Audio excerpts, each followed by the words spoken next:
ಇಂದು ನಮ್ಮ ರಾಜ್ಯದ ರಾಜಕೀಯದಲ್ಲಿ ಬದಲಾವಣೆ ಚರ್ಚೆ ಮುನ್ನೆಲೆಯಲ್ಲಿ ಇದೆ. ಯಾಕಂದ್ರೆ ನಾವೊಬ್ಬ ಮಠಾಧೀಶರು,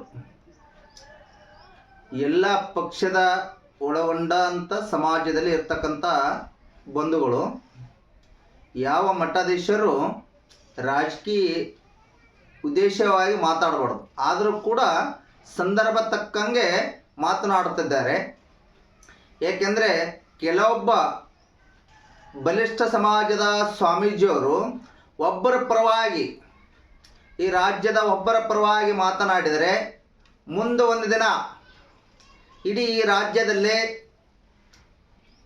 ದಲಿತರು ಮತ್ತು ಎಲ್ಲ ಹಿಂದುಳಿದ ವರ್ಗದವರು ಭಾಳ ಎಚ್ಚರಿಕೆಯನ್ನು ಕೊಡಬೇಕಾಗ್ತದೆ. ಮುಂದಿನ ದಿನಗಳಲ್ಲಿ ಈ ರಾಜ್ಯದ ಚುಕ್ಕಾಣಿ ಹಿಡಿದಿರುವಂಥ ಕಾಂಗ್ರೆಸ್ ಪಕ್ಷ ತಕ್ಕ ಪಾಠವನ್ನು ಕಲಿಸ್ಬೇಕಾಗ್ತದೆ. ಯಾಕಂದ್ರೆ ಮುಂದಿನ ದಿನಗಳಲ್ಲಿ ಕಾಲಮಾನ ಹಂಗೆ ಬರ್ತಾವೆ ನಿಮಗೆ. ಯಾಕಂದ್ರೆ ಇಡೀ ಹೈಂದವ ವರ್ಗ ಈ ರಾಜ್ಯದಲ್ಲಿ 99% ಅಂದ್ರೆ ತಪ್ಪಾಕಿಲ್ಲ, ನಿಮ್ಮ ಬೆನ್ನಿಂದಿದೆ. ಇದನ್ನು ಕಳ್ಕಂದ್ರಂದ್ರೆ ಹೈಕಮಾಂಡ್ ಅಲ್ಲ, ಹೈಕಮಾಂಡ್ ಮೇಲೆ ತೀರ್ಮಾನವನ್ನು ಇಟ್ಟರೆ, ಯಾಕಂದ್ರೆ ಶಾಸಕರಾಗಿ ಒಬ್ಬ ಶಾಸಕಾಂಗದ ಪಕ್ಷದ ನಾಯಕನ, ಒಬ್ಬ ಹೈಂದವ ವರ್ಗದ ನಾಯಕನ ಕಲಗಣಿಸಿದ್ರಂದ್ರೆ ಮುಂದಿನ ದಿನದಲ್ಲಿ ಕಾಂಗ್ರೆಸ್ ಪಕ್ಷ ಕರ್ನಾಟಕದಲ್ಲಿ ಎಲ್ಲಿ ಅದಂತೇಳಿ ಹುಡುಕುವಂಥ ಸಂದರ್ಭ ಬರ್ತಂತೇಳಿ ಈ ಸಂದರ್ಭ ಹೇಳಕ್ಕೆ ಇಷ್ಟಪಡ್ತೇನೆ.